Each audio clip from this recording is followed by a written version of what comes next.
Prosedur ini menggunakan mesin khusus yang mengambil darah pasien keluar dari tubuhnya, menyaring melalui dialyzer yang berfungsi seperti ginjal buatan, lalu mengembalikannya ke dalam tubuh dalam keadaan yang lebih bersih.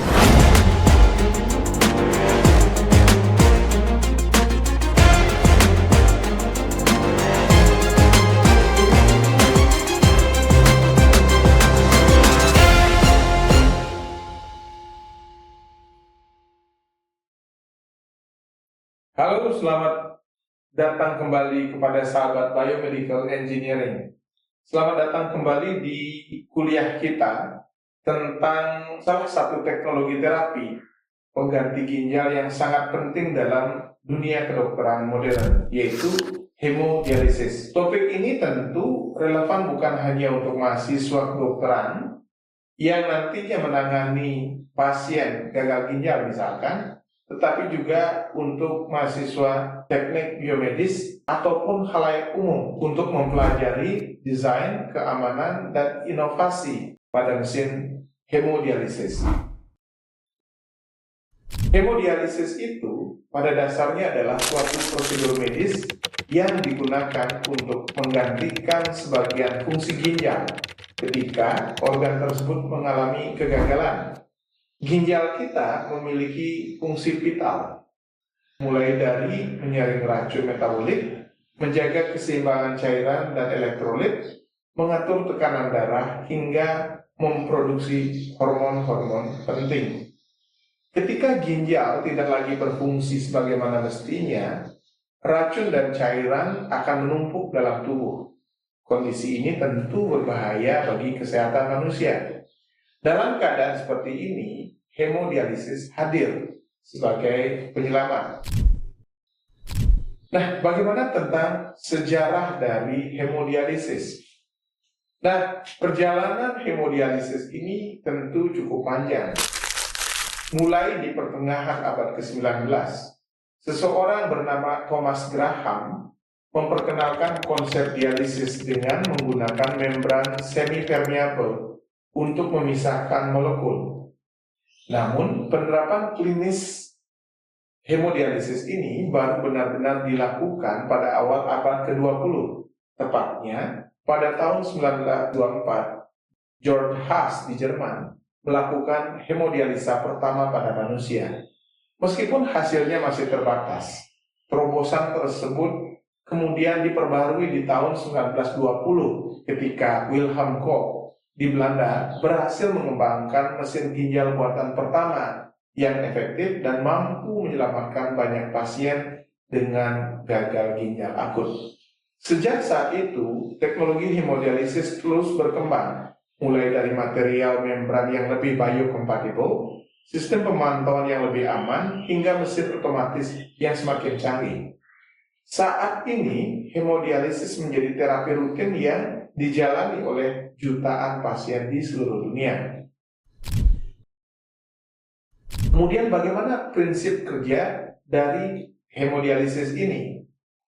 Ia memiliki 3 mekanisme utama. Yang pertama adalah difusi, yaitu pergerakan zat sisa metabolik seperti urea dan kreatin dari darah pasien ke cairan dialisa melalui membran semi-permeable mengikuti gradien konsentrasi. Mekanisme kedua adalah ultrafiltrasi, di mana perbedaan tekanan digunakan untuk menarik kelebihan cairan dari dalam darah ke cairan dialisa. Prinsip ketiga adalah konveksi, yaitu perpindahan zat terlarut bersama dengan aliran cairan yang ikut membantu melalui proses pembersihan. Semua proses ini terjadi di dalam dialyzer, tabung yang berisi ribuan serat halus dengan membran semi-permeable yang memungkinkan pertukaran zat antara darah pasien dengan cairan dialisa. Untuk bisa menjalankan proses ini, pasien memerlukan akses vaskular yang biasanya berupa fistula arteriovenosa. Mesin hemodialisis sendiri bertugas memompa darah, mengatur tekanan, memonitor keamanan, sekaligus mengontrol aliran dialisa agar proses penyaringan berlangsung secara optimal. Bagaimana prosedur hemodialisis ini dilakukan di rumah sakit?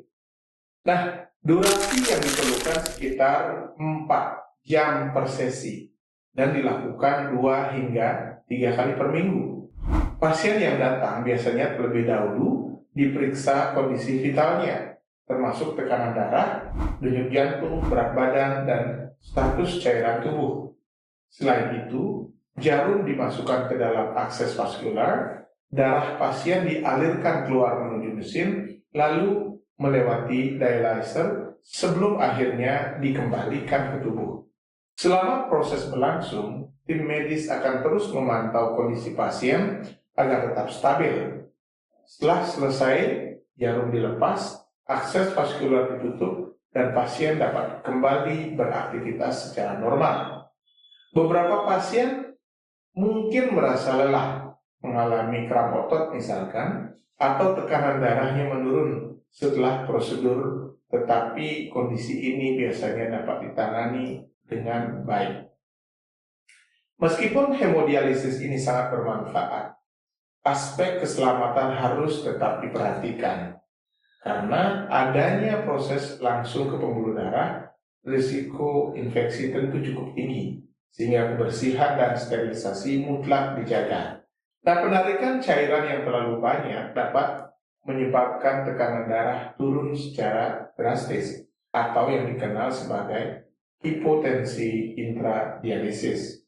Selain itu, keseimbangan elektrolit seperti kalium dan natrium harus dipantau dengan cermat, karena perubahan mendadak bisa sangat berbahaya.